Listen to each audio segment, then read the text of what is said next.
Bismillahirrahmanirrahim. Assalamualaikum warahmatullahi wabarakatuh. Salam Pancasila. Mahasiswa, mahasiswiku yang saya hormati dan selalu saya cintai dan selalu saya banggakan, di dalam penerapan SMK 3 dilaksanakan meliputi: pertama, penetapan kebijakan K3, yang mana di dalam penetapan tersebut dijelaskan pada PP nomor 50 tahun 2012 sebagai berikut. 1. Penyusunan kebijakan K3 dilakukan melalui A. Tinjauan awal kondisi K3. B. Proses konsultasi antar pengurus dan wakil buruh. Yang kedua, penetapan kebijakan K3 harus A. Disahkan oleh pucuk pimpinan perusahaan. B. Tertulis, tertanggal dan ditandatangani. C. Secara jelas menyatakan tujuan dan sasaran K3. D. Dijelaskan dan disebarluaskan kepada seluruh pekerja atau buruh, tamu, kontraktor, pemasok ataupun pelanggan. E. Terdokumentasi dan terpelihara dengan baik. F. Bersifat dinamik. G. Ditinjau ulang secara berkala untuk menjamin bahwa kebijakan tersebut masih sesuai dengan perubahan yang terjadi dalam perusahaan dan peraturan perundang-undangan. Yang ketiga, untuk melaksanakan ketentuan huruf 2 di atas tadi, angka 2 di atas termasuk huruf C di dalamnya, pengusaha atau pengurus harus menempatkan organisasi K3 pada posisi yang dapat menentukan keputusan perusahaan. B. Menyediakan anggaran tenaga kerja yang berkualitas dan sarana prasarana lain yang diperlukan di bidang K3. C. Menempatkan personil yang mempunyai tanggung jawab, wewenang, dan kebijakan yang jelas dalam penanganan K3. D. Membuat perencanaan K3 yang terkoordinasi. E. Melakukan penilaian kinerja dan tindak lanjut pelaksanaan K3. Yang keempat, ketentuan tersebut pada angka 3, huruf A dan huruf E diadakan peninjauan ulang secara teratur. Yang kelima, setiap tingkat pimpinan dalam perusahaan harus menunjukkan komitmen terhadap K3 sehingga SMK 3 berhasil diterapkan dan dikembangkan. Yang keenam, setiap pekerja atau buruh atau orang lain yang berada di tempat kerja harus berperan serta dalam menjaga dan mengendalikan K3. Mahasiswa, mahasiswiku yang saya hormati dan saya cintai, untuk penerapan SMK 3 berikutnya yaitu perencanaan K3. Perencanaan K3, 1. Pengusaha harus menyusun rencana K3 berdasarkan A. Hasil penelaah awal, yang mana hasil penelaah awal merupakan tinjauan awal kondisi K3 perusahaan yang telah dilakukan pada penyusunan kebijakan. B. Identifikasi potensi bahaya, penilaian, pengendalian risiko, di mana identifikasi potensi bahaya, penilaian, dan pengendalian risiko harus dipertimbangkan pada saat merumuskan rencana. C. Peraturan perundang-undangan dan persyaratan lain. Peraturan perundang-undangan dan persyaratan lain harus ditetapkan, dipelihara, diinventarisasi, dan diidentifikasi oleh perusahaan dan disosialisasikan kepada seluruh buruh atau pekerja. D. Sumber daya yang dimiliki Dalam menyusun perencanaan harus mempertimbangkan sumber daya yang dimiliki, meliputi ketersediaan sumber daya manusia yang kompeten, sarana dan prasarana, serta dana yang memadai. 2. Dalam perencanaan K3 yang disusun oleh perusahaan paling sedikit memuat pertama, A. Tujuan dan sasaran. Tujuan dan sasaran yang telah ditetapkan ditinjau kembali secara teratur sesuai dengan perkembangan tujuan dan sasaran K3 paling sedikit memenuhi kualifikasi. 1. Dapat diukur. 2. Satuan atau indikator pengukuran. 3. Sasaran pencapaian. Dalam penetapan tujuan dan sasaran K3, pengusaha harus berkonsultasi dengan wakil pekerja atau buruh, ahli K3, P2 K3, dan pihak-pihak lain yang terkait. Skala prioritas. Skala prioritas di sini adalah merupakan urutan pekerja berdasarkan tingkat resiko, di mana pekerja yang mempunyai tingkat resiko yang tinggi diprioritaskan dalam perencanaan. C. Pengendalian bahaya. Upaya pengendalian bahaya dilakukan berdasarkan hasil penilaian resiko melalui pengendalian teknis dan administratif dan penggunaan alat pelindung diri. D. Penetapan sumber daya. Penetapan sumber daya dilaksanakan untuk menjamin tersedianya sumber daya manusia yang kompeten, sarana dan prasarana, serta dana yang memadai agar pelaksanaan K3 dapat berjalan. E. Jangka waktu pelaksanaan. Dalam perencanaan setiap kegiatan harus mencakup jangka waktu pelaksanaan. F. Indikator pencapaian. Dalam penetapan indikator pencapaian harus ditentukan dengan parameter yang dapat diukur sebagai dasar penilaian kinerja K3 yang sekaligus merupakan informasi mengenai keberhasilan pencapaian tujuan penerapan SMK3. G. Sistem pertanggungjawaban. Sistem pertanggungjawaban harus ditetapkan dalam mencapai tujuan dan sasaran sesuai dengan fungsi dan tingkat manajemen perusahaan yang bersangkutan untuk menjamin perencanaan tersebut dilaksanakan. Peningkatan K3 dan efektif apabila semua pihak dalam perusahaan didorong untuk berperan serta dalam penerapan dan pengembangan SMK3 dan memiliki budaya perusahaan yang mendukung dan memberikan kontribusi bagi SMK3. Berdasarkan hal tersebut di atas, pengusaha harus 1. Menentukan, menunjuk, mendokumentasikan, dan mengkomunikasikan tanggung jawab gugat di bidang K3, wewenang untuk bertindak dan menjelaskan hubungan pelaporan untuk semua tingkat manajemen, pekerja, buruh, kontraktor, subkontraktor, dan pengunjung.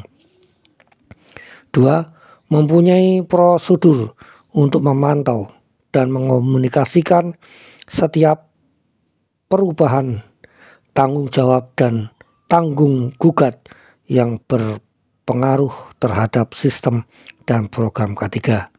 Yang ketiga, memberikan reaksi secara cepat dan tepat terhadap kondisi yang menyimpang atau kejadian-kejadian lain. Mahasiswa-mahasiswiku yang saya hormati dan saya cintai, selanjutnya yang ketiga adalah pelaksanaan rencana K3. Pelaksanaan rencana K3 harus dilaksanakan oleh pengusaha dan atau pengurus perusahaan atau tempat kerja dengan melaksanakan hal-hal berikut. 1. Menyediakan sumber daya manusia yang mempunyai kualitas. 2. Menyediakan prasarana dan sarana yang memadai. Keterangan lebih rinci dapat dilihat sebagai berikut. Pertama, penyediaan sumber daya manusia. Prosedur pengadaan sumber daya manusia. Dalam penyediaan sumber daya manusia, perusahaan harus membuat prosedur pengadaan secara efektif, meliputi 1. Pengadaan sumber daya manusia sesuai kebutuhan dan memiliki kompetensi kerja serta kewenangan di bidang K3 yang dibutuhkan melalui sertifikat K3 yang diterbitkan oleh instansi yang berwenang. 2. Surat izin kerja operasi atau surat penunjukan dari instansi yang berwenang. 2. Pengidentifikasi kompetensi kerja yang diperlukan pada setiap tingkat manajemen perusahaan dan menyelenggarakan setiap pelatihan yang dibutuhkan. Yang ketiga, pembuatan ketentuan untuk mengkomunikasi informasi K3 secara efektif. Yang keempat, pembuatan peraturan untuk memperoleh pendapatan dan sarana para ahli.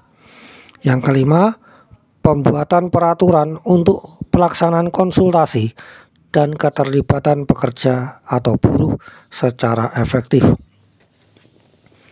B. Konsultasi, motivasi, dan kesadaran. Dalam menunjukkan komitmen terhadap K3, pengusaha atau pengurus harus melakukan konsultasi, motivasi, dan kesadaran dengan melibatkan pekerja atau buruh maupun pihak yang terkait di dalam penerapan dan pengembangan serta pemeliharaan K3 sehingga semua pihak merasa ikut dan merasakan hasilnya. Dalam melakukan konsultasi, motivasi, dan kesadaran SMK 3, pengusaha atau pengurus harus memberikan pemahaman kepada tenaga kerja atau buruh yang mana bahaya fisik, kimia, ergonomi, radiasi, biologi, psikologi yang mungkin dapat mencederai dan melukai pada saat bekerja, serta pemahaman sumber bahaya tersebut. Pemahaman tersebut bertujuan untuk mengenali dan mencegah tindakan yang mengarah terjadinya insiden. Kemudian C. Tanggung jawab dan tanggung gugat. Di sini adalah bentuk tanggung jawab dan tanggung gugat dalam pelaksanaan K3 harus dilakukan oleh perusahaan dengan cara 1. Menunjuk, mendokumentasi, dan mengkomunikasikan tanggung jawab dan tanggung gugat di bidang K3. 2. Menunjuk sumber daya manusia yang berwenang untuk bertindak dan menjelaskan kepada semua tingkatan manajemen, pekerja buruh, kontraktor, subkontraktor, dan pengunjung, yang mana meliputi pimpinan yang ditunjuk untuk bertanggung jawab harus memastikan bahwa SMK 3 telah diterapkan dan hasilnya sesuai dengan yang diharapkan oleh setiap lokasi dan jenis kegiatan dalam perusahaan. B. Pengurus harus mengenali kemampuan tenaga kerja sebagai sumber daya yang berharga dan ditunjuk untuk menerima pendelegasian wewenang dan tanggung jawab dalam menerapkan dan mengembangkan SMK 3. 3. Mempunyai prosedur untuk memantau dan mengkomunikasikan setiap perubahan tanggung jawab dan tanggung gugat yang berpengaruh terhadap sistem dan program K3. 4. Memberikan reaksi secara cepat dan tepat terhadap kondisi yang menyimpang atau kejadian-kejadian lain. D. Perlu pelatihan dan kompetensi kerja. Pelatihan dan kompetensi kerja di sini dilakukan dengan melakukan pengidentifikasian dan pendokumentasian secara standar kompetensi kerja K3. Standar kompetensi kerja K3 dapat diidentifikasikan dan dikembangkan sesuai kebutuhan dengan 1. Menggunakan standar kompetensi yang ada. 2. Memeriksa uraian tugas dan jabatan. 3. Menganalisa tugas kerja. 4. Menganalisa hasil inspeksi dan audit. 5. Meninjau ulang laporan insiden. Hasil identifikasi kompetensi kerja digunakan sebagai dasar penentuan program pelatihan yang harus dilakukan dan menjadi dasar pertimbangan dan penerimaan seleksi dan penilaian kinerja. Mahasiswa-mahasiswiku yang saya hormati dan selalu saya cintai dan banggakan, di dalam pelaksanaan perencanaan K3, poin yang kedua adalah menyediakan prasarana dan sarana yang memadai. Prasarana dan sarana yang memadai meliputi A. Organisasi atau unit yang bertanggung jawab di bidang K3. Perusahaan wajib membentuk panitia pembinaan keselamatan dan kesehatan kerja yang selanjutnya disingkat P2K3 yang bertanggung jawab di bidang K3. P2K3 adalah badan pembantu di tempat kerja yang merupakan wadah kerjasama antara pengusaha dan tenaga kerja atau buruh atau pekerja untuk mengembangkan kerjasama, saling pengertian, dan partisipasi efektif dalam penerapan keselamatan dan kesehatan kerja.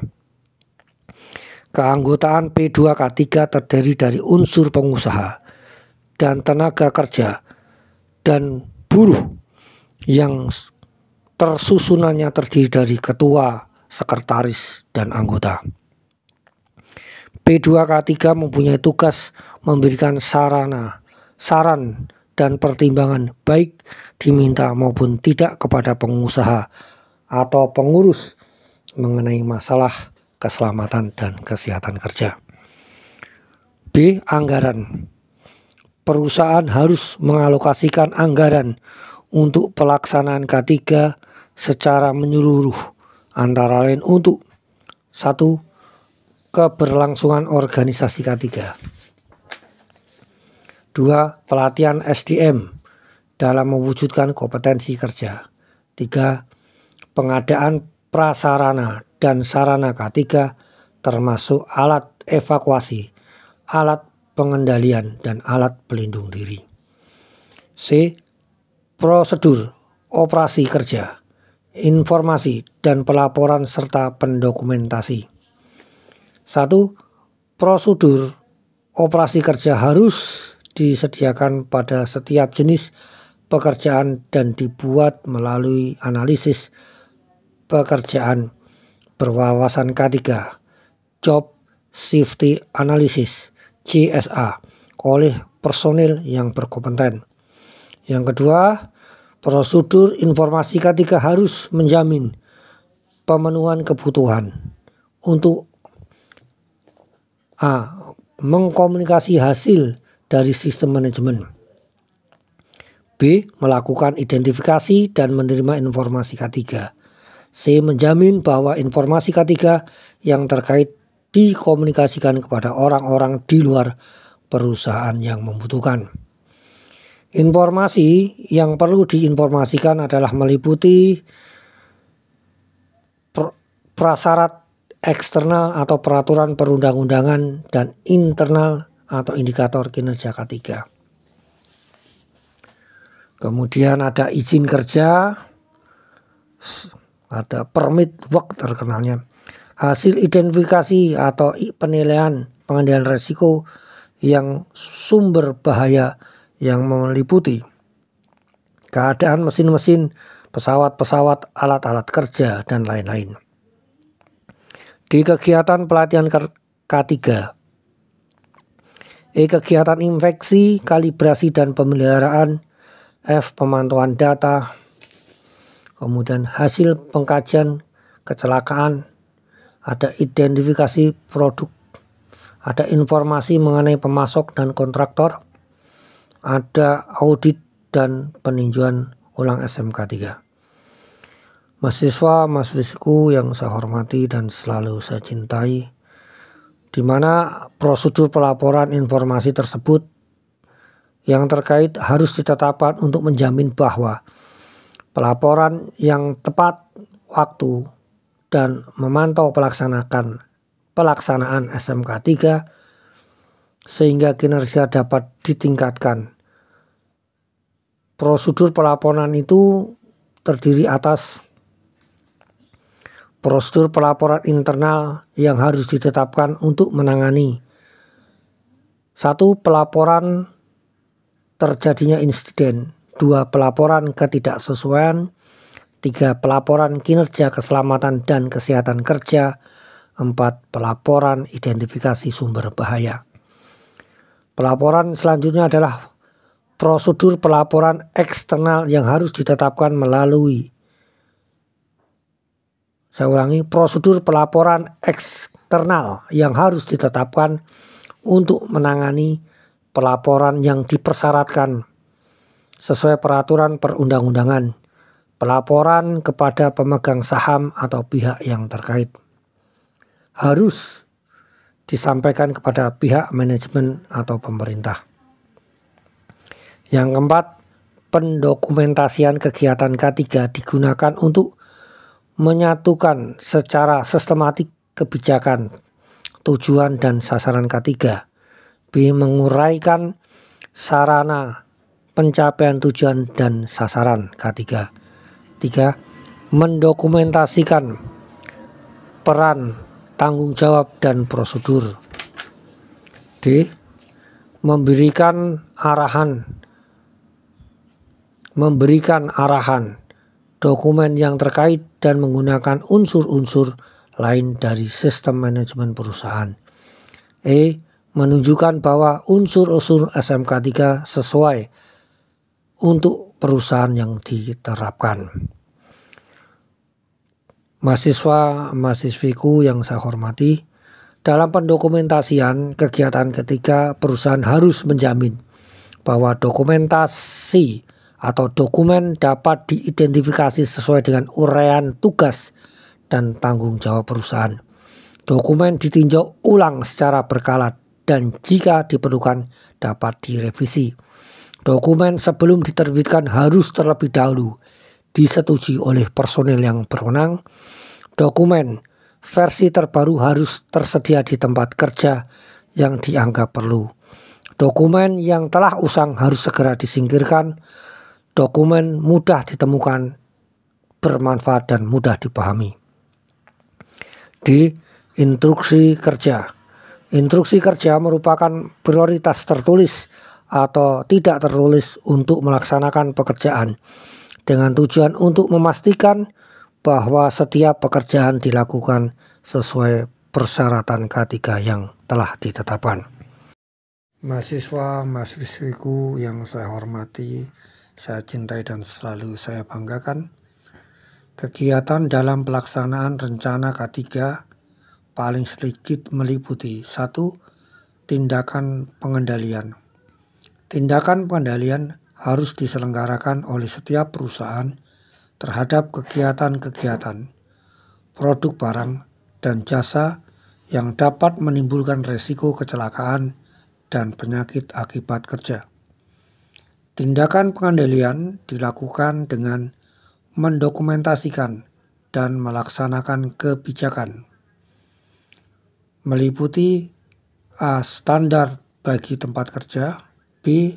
Perancangan pabrik dan bahan, C. Prosedur dan instruksi kerja untuk mengatur dan mengendalikan kegiatan produk, barang, dan jasa. Pengendalian risiko kecelakaan dan penyakit akibat kerja dilakukan melalui A. Identifikasi potensi bahaya dengan mempertimbangkan 1. Kondisi dan kejadian yang dapat menimbulkan potensi bahaya, 2. Jenis kecelakaan dan penyakit akibat kerja yang mungkin dapat terjadi. B. Penilaian risiko untuk menetapkan besar kecilnya suatu risiko yang telah diidentifikasi sehingga digunakan untuk menentukan, memprioritaskan pengendalian terhadap tingkat risiko kecelakaan atau penyakit akibat kerja. C. Tindakan pengendalian dilakukan melalui 1. Pengendalian teknis atau rekayasa yang meliputi eliminasi, substitusi, isolasi, ventilasi, higienitas, dan sanititas. 2. Pendidikan dan pelatihan. 3. Insentif, penghargaan dan motivasi diri. 4. Evaluasi melalui internal audit, penyelidikan insiden, dan etimologi. 5. Penegakan hukum. 2. Perancangan dan rekayasa. Tahap perancangan dan rekayasa meliputi A. Pengembangan, B. Verifikasi, C. Tinjauan ulang, D. Validasi, E. Penyesuaian. Dalam pelaksanaan perancangan dan rekayasa harus memperhatikan unsur-unsur: A. Identifikasi potensi bahaya, B. Prosedur, penilaian dan pengendalian resiko kecelakaan dan penyakit akibat kerja, C. Personil yang memiliki kompetensi kerja harus ditentukan dan diberi wewenang dan tanggung jawab yang jelas untuk melakukan verifikasi persyaratan K3. 3. Prosedur dan instruksi kerja.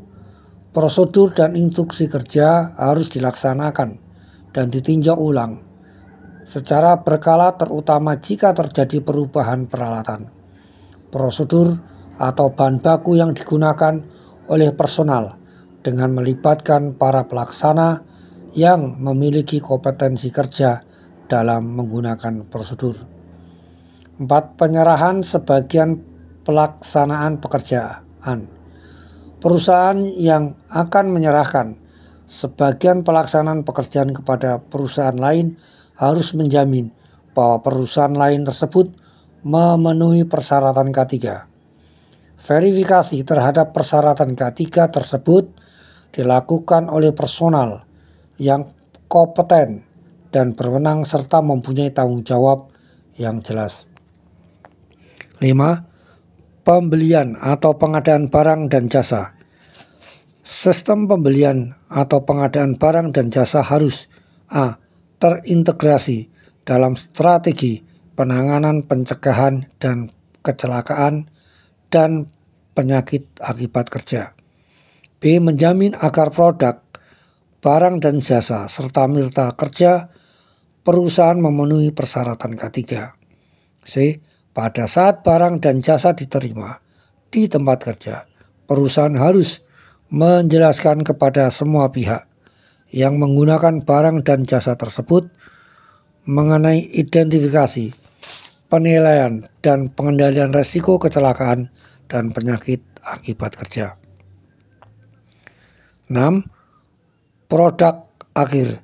Produk akhir berupa barang atau jasa harus dapat dijamin keselamatannya dalam pengemasan, penyimpanan, pendistribusian, dan penggunaan serta pemusnahannya. 7. Upaya menghadapi keadaan darurat, kecelakaan, dan bencana industri. Perusahaan harus memiliki prosedur sebagai upaya menghadapi keadaan darurat, kecelakaan, dan bencana industri yang meliputi A. Penyediaan personil dan fasilitas P3K dengan jumlah yang cukup dan sesuai sampai mendapatkan pertolongan medik. B. Proses perawatan lanjutan.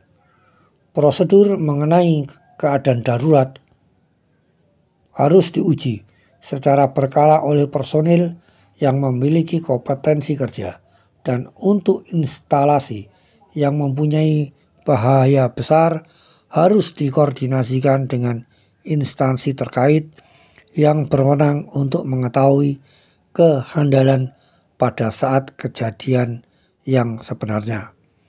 B. 8. Rencana dan pemulihan keadaan darurat. Dalam melaksanakan rencana dan pemulihan keadaan darurat, setiap perusahaan harus memiliki prosedur rencana pemulihan keadaan darurat secara cepat untuk mengembalikan pada kondisi yang normal dan membantu pemulihan tenaga kerja yang mengalami trauma. Mahasiswa, mahasiswiku yang saya cintai dan selalu saya banggakan. D. Pemantauan dan evaluasi kinerja. Pemantauan dan evaluasi kinerja K3 dilaksanakan di perusahaan meliputi 1. Pemeriksaan, pengujian, dan pengukuran. Pemeriksaan, pengujian, dan pengukuran harus ditetapkan dan dipelihara prosedurnya sesuai dengan tujuan dan sasaran K3 serta frekuensinya disesuaikan dengan objek mengacu pada peraturan dan standar yang berlaku. Prosedur pemeriksaan, pengujian, dan pengukuran secara umum meliputi A. Personil yang terlibat harus mempunyai pengalaman dan keahlian yang cukup. B. Catatan pemeriksaan, pengujian, dan pengukuran yang sedang berlangsung harus dipelihara dan tersedia bagi manajemen, tenaga kerja, dan kontraktor kerja yang terkait. C. Peralatan dan metode pengujian yang memadai harus digunakan untuk menjamin telah dipenuhinya standar K3. D. Tindakan perbaikan harus dilakukan segera pada saat ditemukan ketidaksesuaian terhadap persyaratan K3 dari hasil pemeriksaan, pengujian, dan pengukuran. E. Penyelidikan yang memadai harus dilaksanakan untuk menentukan penyebab masalah dari suatu insiden. Dan terakhir F. Hasil temuan harus dianalisis dan ditinjau ulang. Mahasiswa, mahasiswiku yang saya hormati dan selalu saya cintai, selalu saya banggakan.